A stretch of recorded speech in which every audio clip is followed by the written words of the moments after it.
So yan, part 2 tayo. So check muna natin para makita nyo.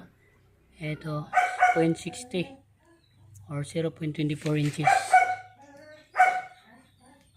Yan o, maluwag o. Yan o. Maluwag o. So kaya ito na yung huling size ng gauge natin, pillar gauge. So kaya nagdesisyon tayo na palitan na rin ng ring kasi mausok siya pag ni-rev siya, tapos papalitan din namin ng ng valve seal kasi in-overhaul na lang talaga namin. Check na lang natin kung ano maging resulta, na hindi natin pinamasin shop, hindi back to standard, kundi lang, pang tipid lang. So ayan, kinabit na namin dito.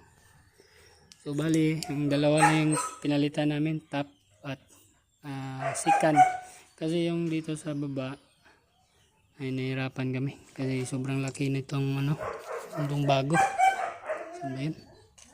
Sobrang laki ng bago, hindi namin alam paano tabasan to. So baka masira pa. So importante lang naman yung top na hindi siya mag blow by. So doon lang sa top niya sasabog yung compression. So may second ring naman na pang scraper ng oil. So yan, kakabit na namin. Yan, ito yung gasket niya. So meron ding to. Kasi yung head niya parang may tagas. So, yan. So nilaping na lang namin yan. Mapa.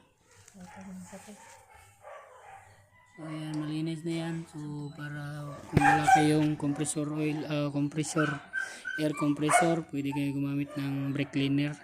So pang lang yan, pang final lang yan. So kukunin na natin.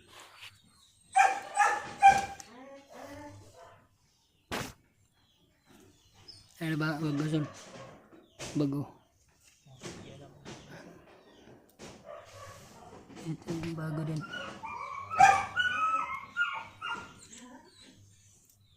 So walang problema yung connecting rod bearing. Ayan, kita nyo naman yan, walang knocking yan. Yan lang ang problema niya. Bigla lang siyang umusok. So balik lang natin. Let's go.